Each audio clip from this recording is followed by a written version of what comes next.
Welcome back to the Secular Homeschool Revolution podcast. This is a space for progressive secular homeschoolers who are questioning the systems that we were taught and reimagining what home education and parenting can look like. I am your host, Ashley. If you are new here, I am a homeschooling parent of 3 kids. I have a 13-year-old, a 9-year-old, and a 5-year-old. I've been doing this a while, and I'm also a co-founder of a really dope homeschooling cooperative that focuses on a decolonized education that is, of course, secular and inclusive. And I'm also now a co-founder of a micro school because we expanded our homeschooling cooperative to a micro school. So I am knees deep in this alternative education world. So before we get into today's topic, did everybody watch the Benito Bowl? And I get it if you don't support the NFL. I don't like it. But I watched that halftime show, and hopefully you were able to catch some clips on social media or YouTube because, I am still not over it. I experienced full body joy. I cried tears of just happiness. Oh, and when he gave that little boy that Grammy, I lost it because as you guys know, I've done several episodes on representation. That was a beautiful example of representation. I danced, I got my heart rate up, and when I thought Gasolina was coming on, I was telling my kids when reggaeton and gasolina first hit the radios, I was a different kind of mama in 2006 at these clubs. They were about to see something, but it didn't come on. But for me, it wasn't just the performance. It was the Latinidad on the main stage, and it was doing it so unapologetically. It was just beautiful, the showcasing of the pride and all of the cultural references. And I loved how history was showing up, and it was just so colorful. And then you had the sound and the movement and just all of these memories. And this is the kind of moment that reminds you that representation is not just a bonus, and it's not just cutesy. It is a message. And then, because there's always somebody, here comes the comments. Well, I didn't understand it. It was all in Spanish. And I'm going to say this I was going to say it with love, but I'm going to say it wholeheartedly, disrespectfully. That sounds like a you problem, not a performance problem. Because what you actually are saying is, I'm used to being centered. You're used to the world translating itself for you. You're used to culture showing up only when it's been made digestible and watered down and approved by only English-speaking comfort. And the wild part is, you guys will travel and take that same level audacity with you. Like when we were in Panama this summer, we went to hang out with my husband's friends in Panama City, and he was having meetings and stuff. But we went to the salsa club, and I don't know if I shared that with you. I might have shared it with y'all. But instead of going to bed to wake up at 3 a.m. to go to the airport to catch a 5 a.m. flight, we decided to go to a salsa club and stay up all night. I had so much fun. I was outside. It was an outdoor bar, live band. I sweated through my dress. My hair was all sticking to my face. I was going. And there were a group of Americans that came in and was expecting an American club experience, and was asking, when the band went on break, they were asking the DJ to play American only music. I was so embarrassed. Digest the culture. You are here. Anyway, or even going to different restaurants. You're a guest in their country and in their culture, and you're asking for English-speaking only waiters. That is mad disrespectful. So anyway, I'm off my soapbox. Our topic for today is, are grades necessary? Do we need to grade our kids through the letter system A, B, C, D, F? Because I feel like once you start unlearning the need to prove worth to institutions, you'll start seeing how deep that conditioning runs. And grades are part of the system. So let's talk about it.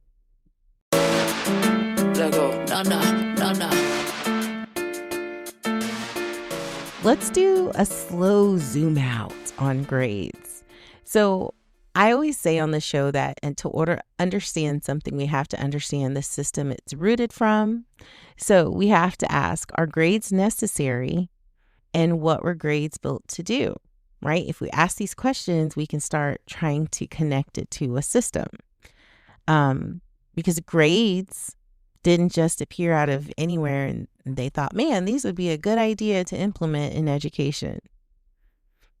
Grades are a part of a sorting system, a ranking system, the system of who belongs where.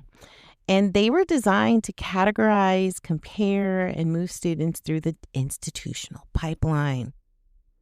And it depicts on who's advanced, who's average, who's remedial, who's mediocre, who gets opportunity.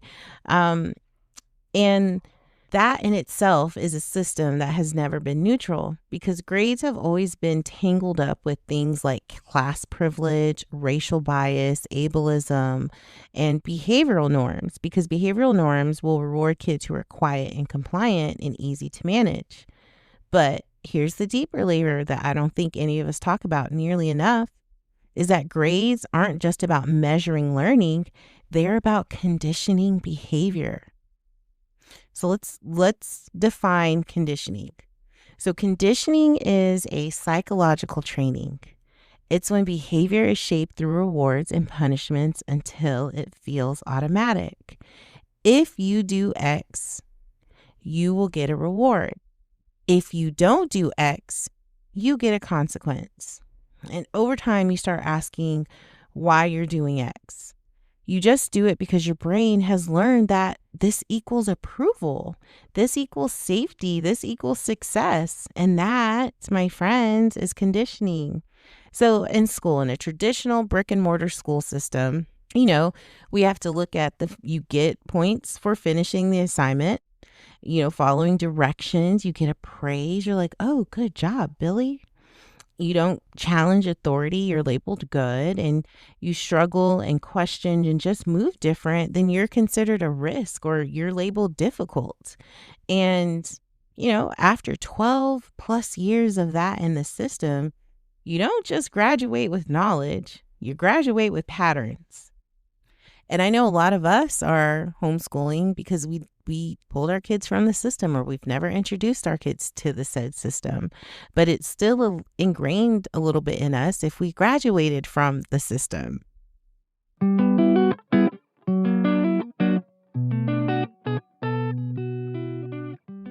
So how does it show up in us as adults? We are afraid to try something unless we know we'll be good at it. We avoid risk because failure feels like we're shamed. And we also equate productivity with worth. The more we do, the more we produce, the better we are. And panic, like when we're getting evaluated, because what if we get a bad or low evaluation rating? Y'all, and just so y'all know, I get bad evaluation ratings. It's just because I'm always questioning things, and my managers in the past have not enjoyed my questions. I'm like, well, what is this system? Anyway, I've been a problem is what I'm trying to tell y'all. And also just we as adults sometimes need that external validation to make us feel competent. Even when we still need someone to tell us that. And that's not like personality quirks. That's like deep, severe conditioning. And grades teach kids early that learning is not about curiosity, but it's about performance. So listen to the language kids use. Like, is this for a grade? Is this going to be on the test? How many points is this worth? We've probably all said that if we went to traditional schools. And what is that saying? Like, what is missing from that? What do I think about this? How does this connect to real life? Why does this matter? What's the history of this? And, that shifts, that there's a shift that happens from curiosity to calculation. And that again isn't accidental. That's trained behavior. And here's what we have to be honest as homeschoolers. Sometimes we recreate grades at home, not because they're necessary, but because they make us feel secure in our journey, right? That's us replicating the system a little bit because that's what we've known. And we've been conditioned to understand that A equals success, B equals acceptable, C is a warning, D is shame, F is you are a failure with that big fat F in red marker. And our nervous system still reacts to those things. And that's because we've been conditioned, we've been trained. So when you ask, are grades necessary? What you might really be asking is, can I step outside of the ranking system and trust learning? Can I parent without replicating the reward and punishment model I grew up in? Can I believe my child is growing even if it's not constantly measured? If you can ask yourself that and get comfortable with it, that's part of the revolution, because decolonizing education isn't just about removing worksheets. It's interrupting the psychological training that says worth equals performance. Grades don't just measure your kid, they train your kid to measure themselves, to train themselves. And we're not raising kids to constantly rank themselves. We are raising kids to think.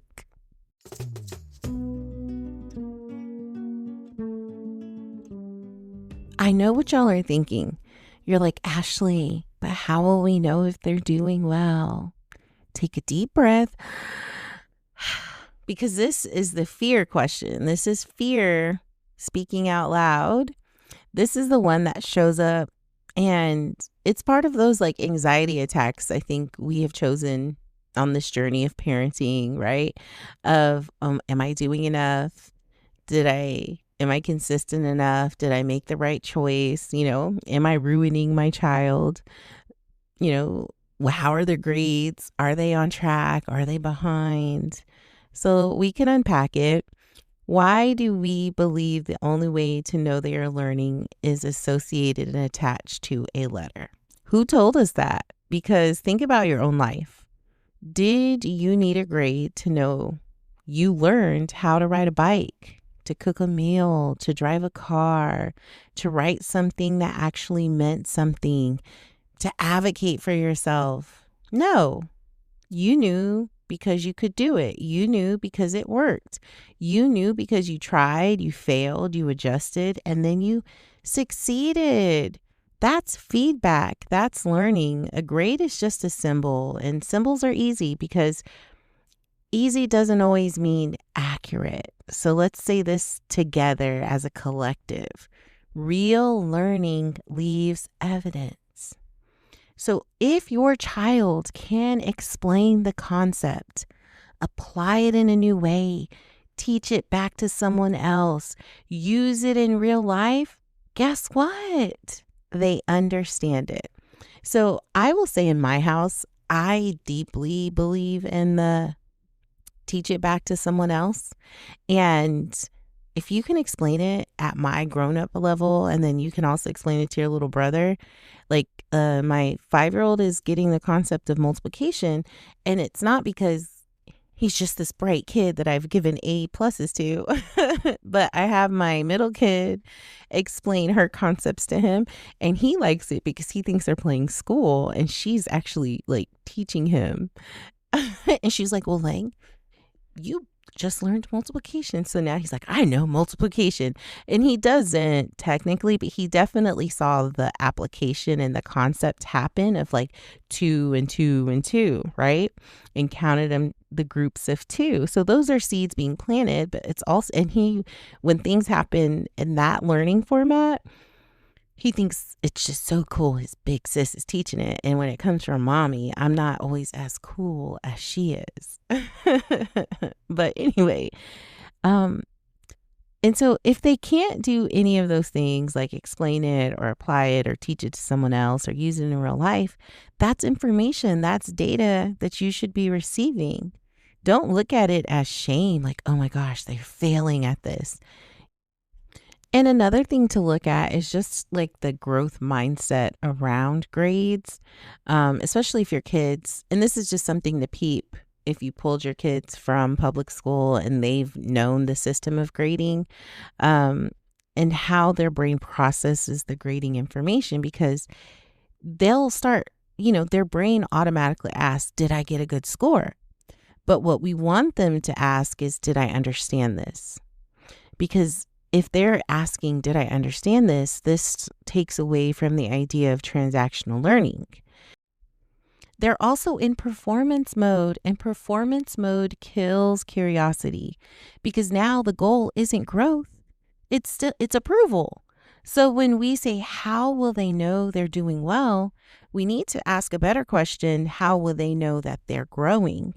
And growth looks like they're having fewer mistakes over time. They have a better ability to explain things. The explanation becomes stronger. They're more independent. They're asking deeper questions, and they overall have a higher level of confidence. Like, their confidence is increased, and growth is visible. You don't need an A to see it. You just need attention. And if you're homeschooling with intention, you're already paying attention.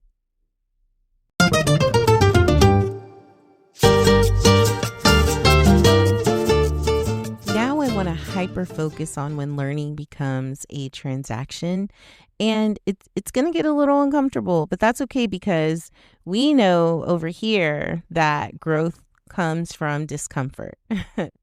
So when grades become the center, learning becomes a transaction, and transactions change everything, because now the question isn't, what did I discover? It's, what do I get for this?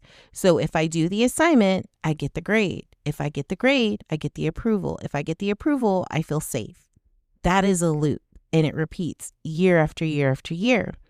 And once kids internalize that loop, they start negotiating their curiosity. Is this for a grade? Does this count? Am I going to be rewarded? How many points is it worth? And if the answer is no, suddenly they're not as interested. They're not as motivated, right? The transaction's not worth doing. And it's not because they're lazy. It's not because they don't care, but because we've trained them that the effort without the reward is pointless. That's not intrinsic motivation. That's compliance. And we got to tell the truth. Grades don't just, quote unquote, motivate excellence. It creates anxiety and perfectionists, and it shuts down kids, and it makes the kids who feel behind less competent, less motivated. They have lower self-esteem, and then there's this like weird thing of comparison, and then there's the hierarchies, and then there's like identity labels that follow. I'm just not that smart, or I'm not the kid that's good at math, or I'm bad at math, or she's the smart one, I'm the creative one, or I'm not academic. And they're put in these boxes. That's not self-awareness. They're like getting branded. And once a kid ties their identity to performance, now mistakes don't feel like data. They feel like this is proof of who they are authentically as a person. That you're not good enough, or you're behind, or you're slow. You don't belong in the advanced group. And we act shocked when kids won't take risk. We act shocked when kids cheat. We act shocked when they melt down over a 92.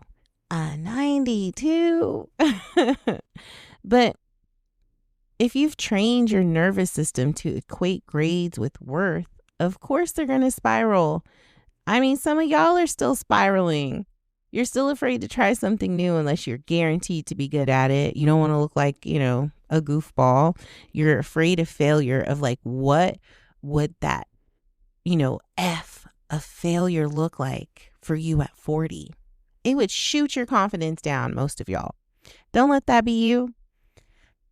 And, we need to process and hopefully understand that when we remove grades, we are not lowering standards. We are disrupting a system that confuses obedience with intelligence. We are saying we don't earn the right to learn. You don't perform for curiosity. You don't have to be ranked to be growing, because learning is not a product. It is a process. And when kids feel safe in the process, that's when they are bold enough to experiment. That's when they get all risky about being wrong. That's when they ask the bigger, scarier questions. And for me personally, in my humble opinion, I feel like that's where real education lives.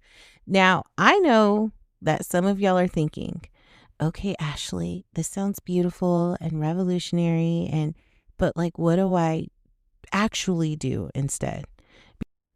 So next segment, we're going to talk about what assessments look like when it's rooted in liberation instead of ranking.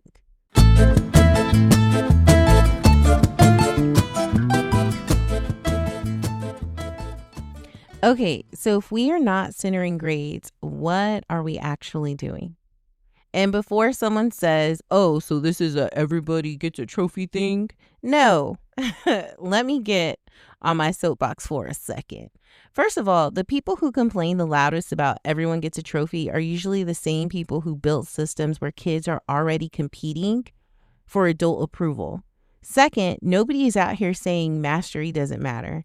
And what I am saying is humiliation is not rigor. Shame is not accountability, and ranking is not the same thing as excellence. The quote unquote everyone gets a trophy narrative is a distraction. It's a scare tactic. It's what people say when they don't know how to imagine standards without hierarchy. And I want to be clear and say not every kid has mastered every skill. Not every project is strong. Not every effort equals proficiency. And pretending that's true would be dishonest. And for me, the whole everybody gets a trophy trope is dishonest, because I feel like when we're looking and comparing it, especially with the grade system, in a grade-based system, when a kid struggles, they get labeled, period. They're a C student, an A student, or they're below average, they're behind. Those are labels, and labels stick.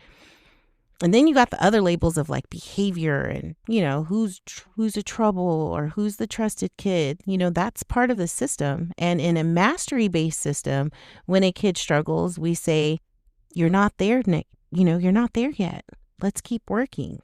And that's not being soft. That's actually setting a higher expectation, because we're not letting you slide by with a 70 and calling it good with a thumbs up. We're saying you don't move on until you fully understand it. And that is harder. That requires persistence. That requires revision and resilience. And here's what the trophy crowd doesn't always understand, because real life does not care about your GPA. It cares if you can do the thing. Can you write clearly? Can you solve the problem? Can you collaborate? Can you adapt? Can you take the feedback and improve? And no one is handing out trophies in adulthood, but they're also not handing out report cards. So you either show up with the skill or you don't. So when people say not everyone gets a trophy, I agree. But I'll add this. Not everyone gets ranked either. Not everyone needs to be publicly measured to grow. You can hold high standards without building a hierarchy. You can expect mastery without attaching identity to performance. And you can tell a child, this isn't strong yet, without telling them you aren't strong. And that's the shift in language. That's the shift in support. And that shift requires more from us as adults. And, I feel like grades are easy, and a number feels decisive. It feels official. It feels controlled. And this requires engagement. It requires attention. It requires actual teaching. And if we chose homeschooling just to create or recreate ranking systems at home, then what are we doing here? What is the point? We didn't opt out of institutionalized schooling to build smaller institutions in our living rooms. We opted out because we believe learning could be different. So no, not everyone gets a trophy, but everyone deserves and gets dignity. Everyone gets feedback. Everyone gets the chance to improve without being branded. And that is not lowering the bar. That's raising it. And I'll even add, as someone, who helped and co-founded a micro school, we don't use grades even in our own micro school. We are feedback based, because we truly believe in, breaking down systems.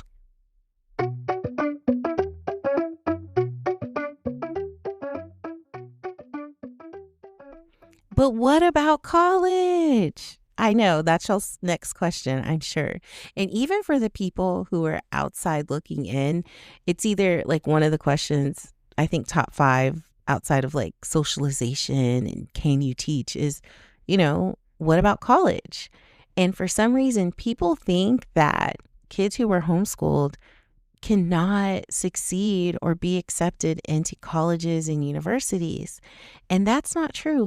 I didn't go and search a resource, but you guys are big people. Y'all are big and grown. Y'all can go and use the internet and search it yourself. But colleges actually really like homeschoolers, for lots of reasons, because they are good at independent learning. They're good at meeting deadlines. And so there are recruiters who do seek out homeschool kids. So anyway, I do feel like whenever you're challenging or questioning the system of grades, people like to act like admission officers, like they're UT Austin's admission officers. And they really don't get paid to be in your business. And I do want to say this clear. You do not need to grade your third grader like they are applying to Yale next week or Morehouse or Howard. And high school transcripts matter. Elementary panic does not. And here's what I feel like a lot of people don't realize. Colleges do not require that your kid gets ranked at 6. They do want evidence that they've had a rigorous education, that they're evidence that they're college ready, and that, that they have skills, and that's it. And there are multiple ways to show that. So one thing I'm really hyper focused on right now is narrative transcripts, because I feel like transcripts is where people get nervous. Me too, myself. That's why I'm hyper focused on it, because I got a 13-year-old and I got to start doing transcripts. Because I'm in Texas and it doesn't require record keeping. So I do keep loose records, but transcript level, is different. Because I feel like, why am I nervous about transcripts?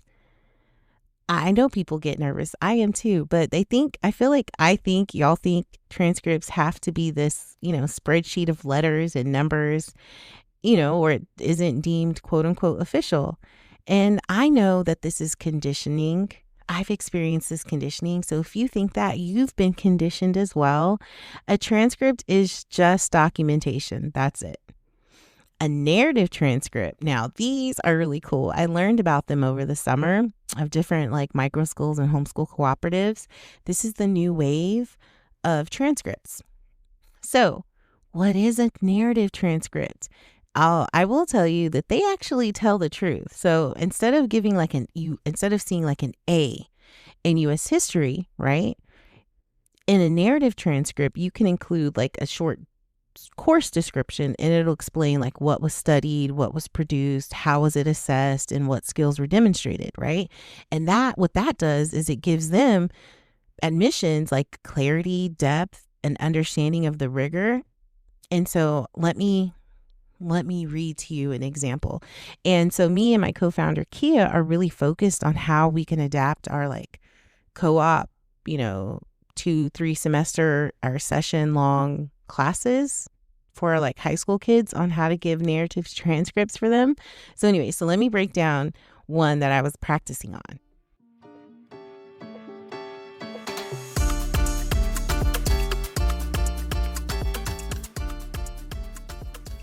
The course is African American U.S. history.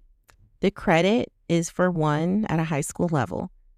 The course description is which is where I'm going to put the narrative of the class. It's going to state Student examined U.S. history through a Black historical lens, centering African American agency through resistance movements and policy impact from the transatlantic slave trade to present. The coursework included primary source analysis, slave narratives, Reconstruction legislation, court decisions, speeches. Also, research on Jim Crow and its modern consequences and study of cultural movements from the Harlem Renaissance through contemporary activism. The student completed a research essay connecting a historical policy to a present-day inequity. They also created annotated primary source analysis and presented a project proposing a community-based response to a current studied civic issue. And the assessment was mastery-based and evaluated through written analysis, discussion, and project revision. And at the end, I would put an evaluation. So then it would say mastery demonstrated in historical reasoning, evidence-based writing, and civic analysis.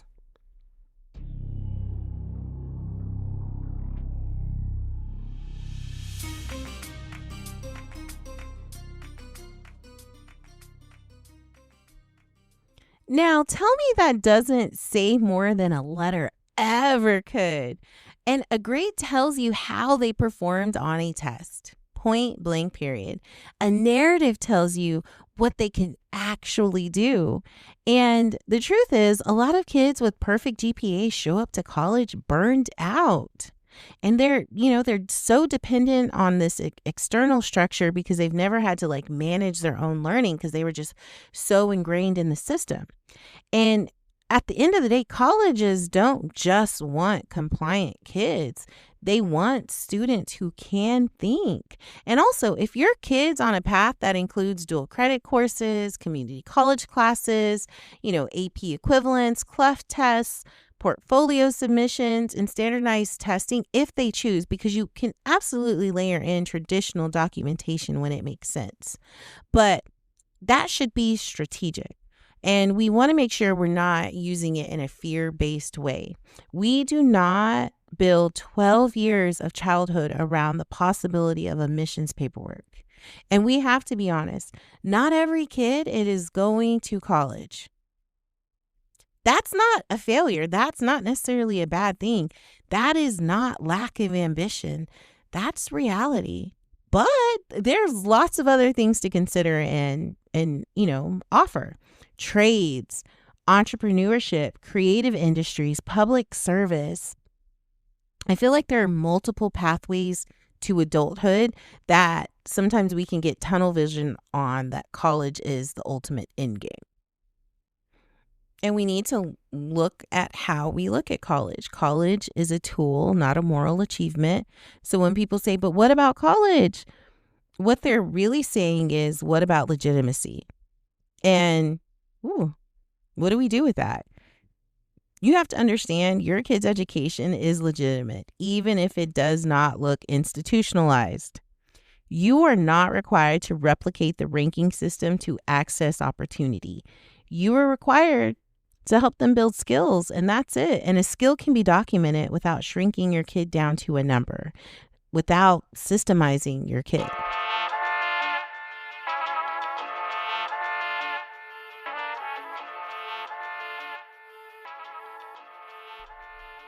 So on today's episode, we have talked about why grades are not necessary in our homeschooling journeys and how they condition kids and us as adults, and how they turn learning into a performance, and even how to show mastery without ranking. But I want to bring it home with something honest. Grades were never about learning. They were about control. They have trained generations of kids to look for approval before the curiosity, and, to fear failure instead of using it as information. And, it took away this messy, glorious way of thinking, and they put it and reduced it down to a number in a chart. But real learning does not behave that way. Real learning looks like struggling, struggle followed by breakthrough, questions that led to more questions, projects that matter to the learner, conversations that build depth, growth that's visible over time. And none of that fits in the 0 to 100 scale. None of it. And if we want to be honest, we don't want kids who just perform. We want kids who think, who reason, who connect, who bridge ideas across disciplines, we want the builders, the inventors, the thinkers, not the reactors. We don't want comparers. And that's what assessments do without grades. It actually nurtures. And because the world doesn't care if you got an A, the world cares if you can do the work. And that's the assessment kids need.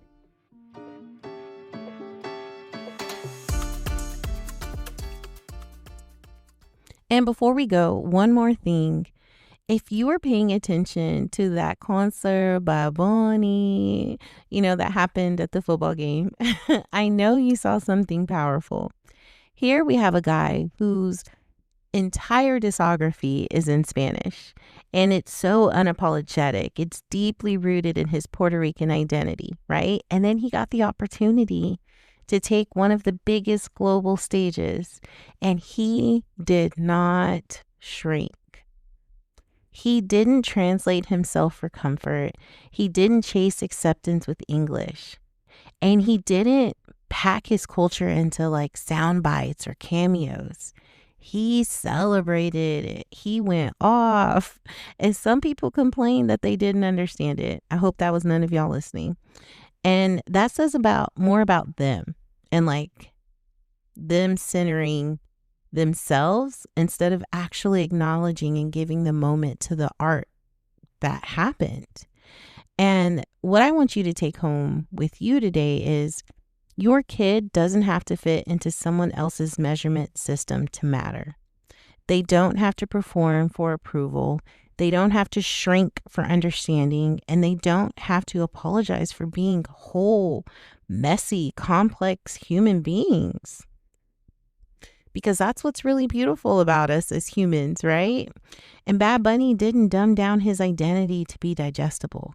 He turned that into power, into unity, into celebration, into love, in a moment that people, even those who didn't get it, could not ignore.